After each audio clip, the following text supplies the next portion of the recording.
Hello and welcome to Jazz Tonight. I'm Michael Jacobi, executive producer of Jazz on the Plazz and host of Raising the Standards on KSCO Radio Santa Cruz. Delighted to have you with us today as we continue our summer-long homage to the great Lady Day, and we're starting to wrap things up. But I've been saving one of the highlights for you.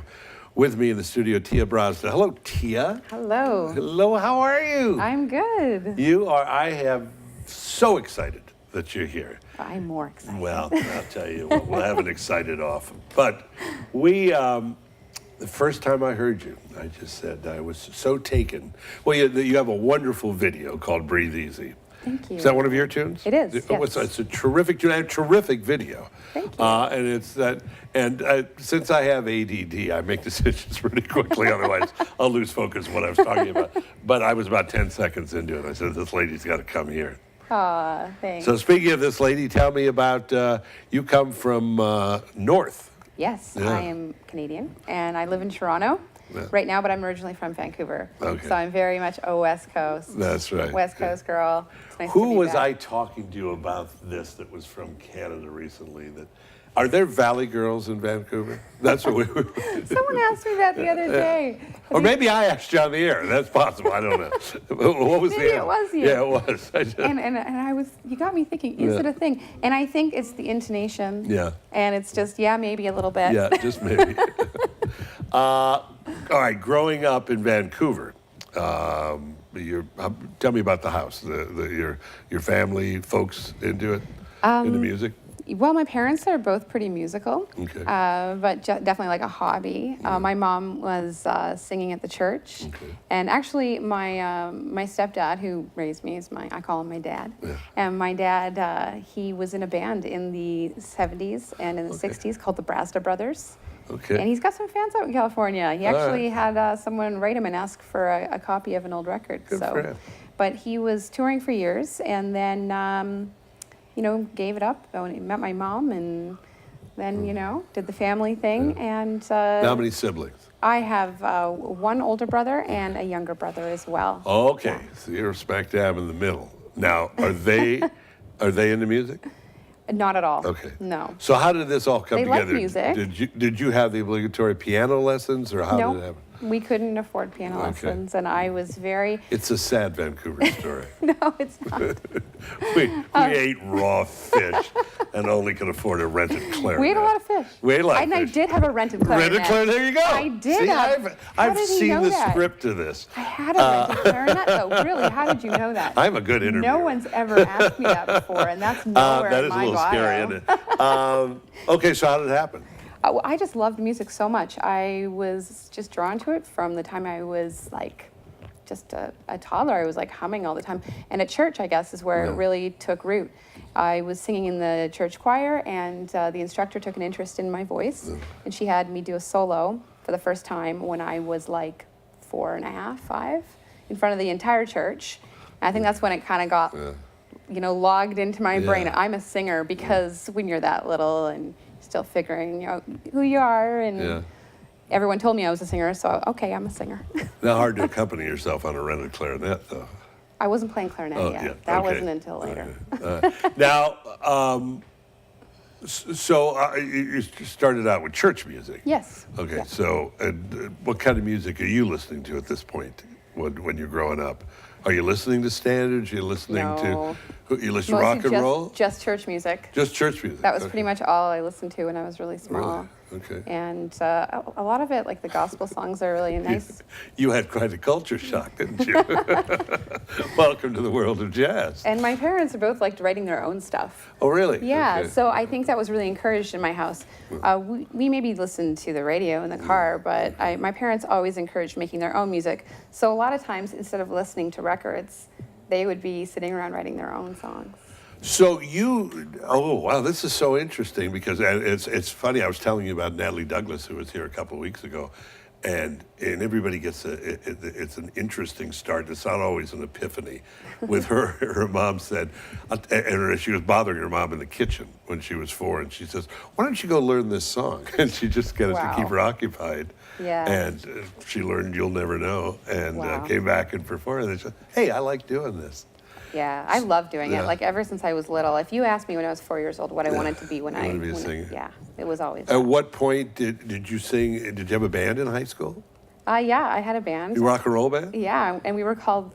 This is really funny. We were called The Verve. The Verve. But even though there actually is a band called The Verve, but we also wanted to be Verve, The Verve. VERB? VERVE. Oh, Verve. Like Oh. the old jazz label. Oh, you Verve. know? Okay.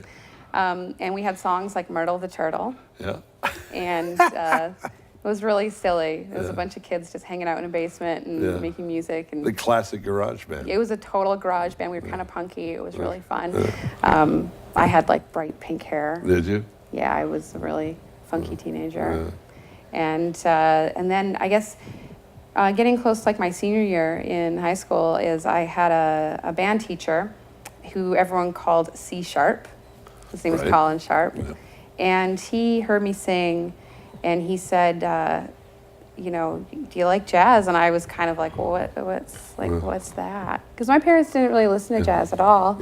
And so he had a poster of Billie Holiday in his office with the tear coming down, the beautiful classic photo that we all love. And I said, who's that? Oh, I love it. And he said, oh, that's Billie Holiday. I'll tell you what, I'm going to bring something for you tomorrow.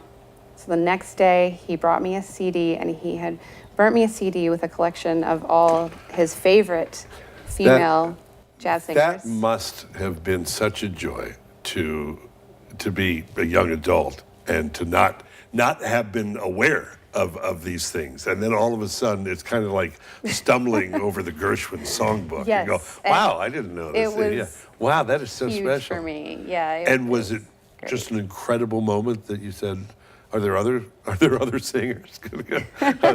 Dinah Washington. Okay, Well, let me hear that. I started going to the library. Yeah. Like he included a couple of songs by each singer, and so then I, gave me the motivation to go to the public library and take out more CDs and look into their catalog deeper. But Ella Fitzgerald was the one that really took hold, and I would just spend hours in my room, door locked, and just going over. Caravan was the song that I really got into first, and Them Their Eyes was another song I really liked.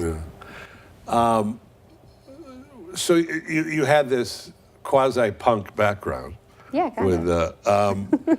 But the reason I ask that, does that mean you're less likely, you don't want to imitate anybody, you want to bring your own take on a standard, which of course what makes a standard wonderful is that you bring your own talent to it and your own lifestyle to it, if you will. Yeah, and I think for many years I spent a lot of years imitating the recordings. And I was really frightened to get out there and do them because I thought, I can't do this justice. And I got involved in other types of musical projects throughout many years. And I always was coming back to jazz. And then I started getting hired to, sing in restaurants and things like that. And in cover groups and just singing standards.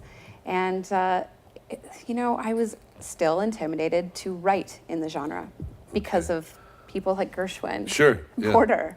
I'm still intimidated. Oh my gosh, they're amazing. So I just decided, I'm going to try my best, and it's okay if it's. Now you write for yourself, obviously, but have you had other people record your stuff? That's a good question, actually. Has anyone recorded my I haven't had stuff? any checks come in, so it seems to me I know. Sometimes I write for television or different things like that. So here and there.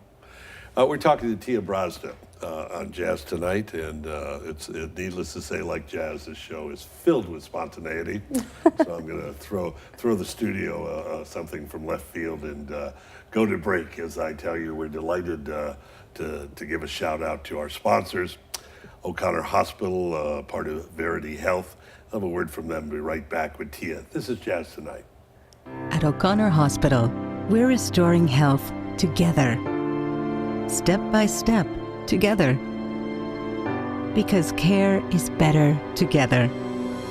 O'Connor, together in health. At O'Connor Hospital, we're shortening your wait time. Because in an emergency, every minute counts. This is our commitment to you. O'Connor Hospital. Together in help. And we are back, awaiting a knock on the door. It's about the next thing that may happen. Everything else has happened in the show with Tia Brazda. There is in your press kit a quote, and I don't remember who was quoted, but it's got to be a two-edged sword in describing who you're compared to. And your voice, this is scary stuff. Your voice has been described as a cross between Billie Holiday and Amy Winehouse. Is that a little scary? I didn't say it. I know. But your publicist thought, and that's great. And I think it's an absolutely, or it's a very apt description because you do have that voice. But it's just so iconic, though. I mean, that's got to be a rush even to hear that. I really respect both of those artists, obviously. Yeah. So, but I'm not. I'm very optimistic and happy. So that's how we are different. Okay. It's not, How many CDs do you have out? I have two. Two. Breathe Easy is your last one? My last one was Bandshell. Okay, the first one was Breathe Easy. Okay. It's wonderful stuff. Thank you. I'm going to say that. And I'll give my usual disclaimer. By the time the folks at home see this interview, you will be long gone. And Okay. You'll be sorry you missed it. But for those of you that saw it, you'll look back on this quite fondly. Let's talk a little bit about, so high school, fast forward, and you're doing any theater work? I did a little bit of theater work too, too, yeah. Theater? Yeah, and I was involved in local productions in community theater as an actor. I just love performing. Yeah. So, but I felt for a while that I didn't quite know the path to take to get to do music professionally. Yeah. And it seemed like there was no handbook. It was really difficult. Now, are you in Toronto now? I was in Vancouver. Still in Vancouver, yeah. Okay. And so I decided to do something very practical, and I decided to go to school, to university, and I decided I wanted to be, first I think it was a psychologist, Okay. and then it switched to, I wanted to study literature, and then I got into journalism, and this is all in the span of like 2 years at school, and I put my music to the side for those couple of years, and I felt so like something was seriously missing. Empty, and I got really quite depressed actually because it was. Well, see, that all the more reason to be a psychologist when you're a vocalist because you'll always have a patient. I mean, So I was going on the path of being a journalist, thinking that that's a real job, and I got to get a real job and be practical, and then I started missing school more and more because I was getting singing things, and it was calling me back. And then one summer I wrote a bunch of songs, and I had a breakup, and I thought, you know what? I'm gonna show him. I don't need any men in my life. I'm gonna go make an album. Music is my man. How did that work out for you? It went so far. That your I have something wonderful in my life now. Your life and music, is a microcosm of really a cool way to live a life. Seriously, to find out that you don't want to do music for a living, but that you live for music. Yes. And that's wonderful. And to make love that, it. there's the epiphany. To make that discovery. I mean, that's so exciting.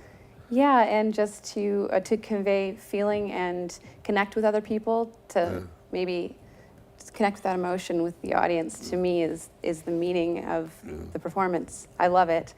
So I got really ambitious, and I Googled someone off the radio, like a song I liked on the radio, and I just Googled the producer, and I called him up, and I said, let's have a meeting. I'd like to make an album. And he said yes? And I had no money. So did he say yes? Yeah, we had a meeting, and we started writing.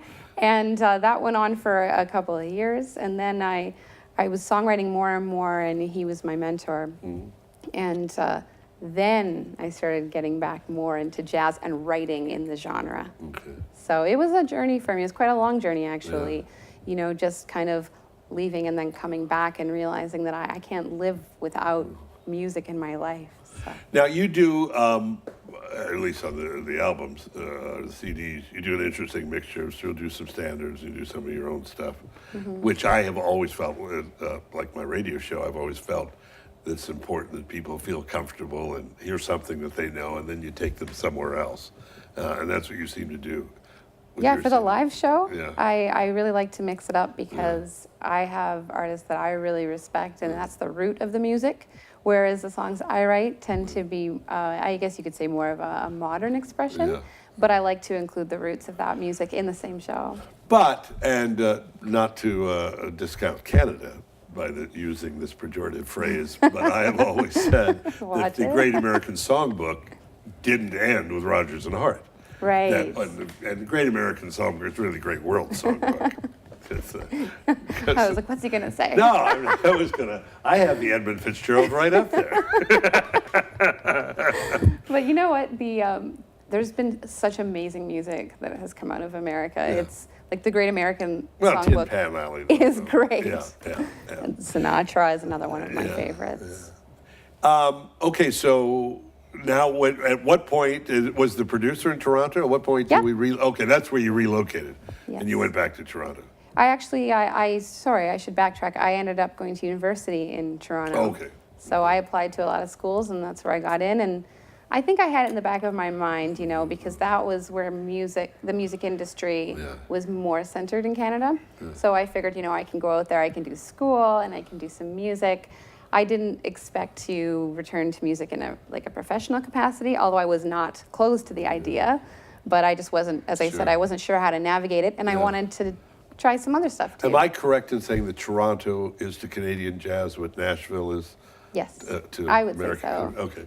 I mean, Because I've maybe heard, I'm I've heard biased, so many wonderful things about Toronto and Yeah. the jazz scene and the restaurant scene. Yes. Apparently, it's pretty spectacular. We have good jazz scenes in Montreal as well. Has a great jazz scene, and Vancouver's jazz scene is really growing. Really? Yes. They miss you. Yeah, we got Corey Weeds out there. Oh, cool. Yeah. Very cool. Yeah, you must know who he is. Sure. Yeah. Sure. So he's We gonna start very- dropping Canadian names? That we Oh know yeah. that? Well, it's funny because when I'm in the States, Yeah. people ask me, They assume there's Yeah. 4 people live up there.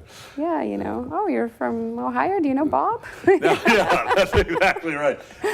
Well, you just you got in this morning. Yes. You did a music video in We in Malibu. we actually started in LA. Started in LA, And we've been going up the coast. Okay. So actually, With performances as well as videos. yes, Okay. we did 2 music videos. Okay. So my new album's out in November. So Okay.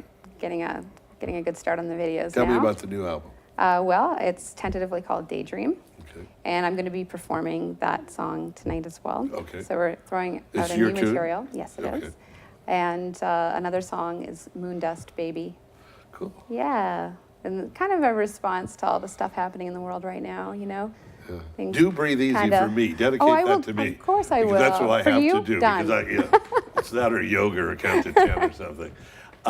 What else you got? You have standards on the new album? No. No. So this is all your stuff. Yes, it's an all original And this is the first album. time you've done that, right? No.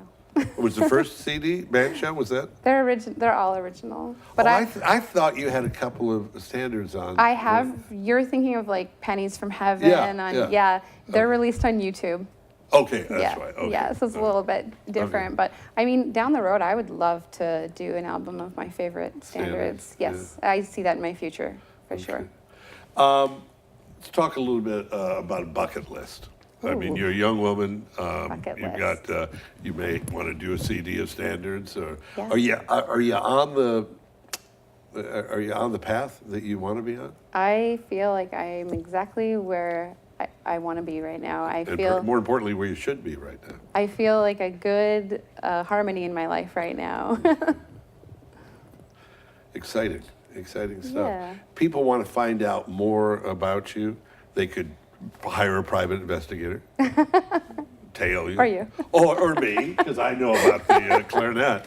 I'm really frightened that I came up Yeah, with that. how did you know that? But how about the website? People can go to that? TiaBrazda.com. Okay. And they can buy the CDs on the Yes, website? on iTunes as well. On iTunes? Yeah, we have them. If somebody wanted to buy a CD. Oh yeah, on the website. And they could send it to you and you'd sign it, right? Of course. I signed all the CDs that people bought. All right. Where do you go from here? What do you got going? You go back to Toronto or? No, we're traveling up the coast. Up the coast? You Up do the Seattle? coast. Yeah, we're going to go to Seattle Now, there's a and great Portland. jazz town. Good. And then Vancouver. We're going to be up at, Vancouver and then Victoria. Okay. And then back east. You are the reason I got into this business. I love young, exciting talent and surprises, and you are one of the most Well, pleasant thank surprises you. I've had in a long time. Thank you for supporting. Well, delighted. Thank you for being here. That's Jazz Tonight. Delighted to have Tia here. Next week, Tiffany Austin will be joining us, and after that, we're bringing back the great Tony Lindsay. So we're wrapping it up. And that's Jazz Tonight. Thanks to all of you for helping keep jazz alive. I'm Mike Jacobi. Fly me to the moon and let me play among the stars. Let me see what spring is like on Jupiter and Mars. In other words, hold my hand. In other words, darling, kiss me. Fill my heart with song and let me sing forevermore. You are all I long for, all I worship and adore. In other words, please be true. In other words, I love you.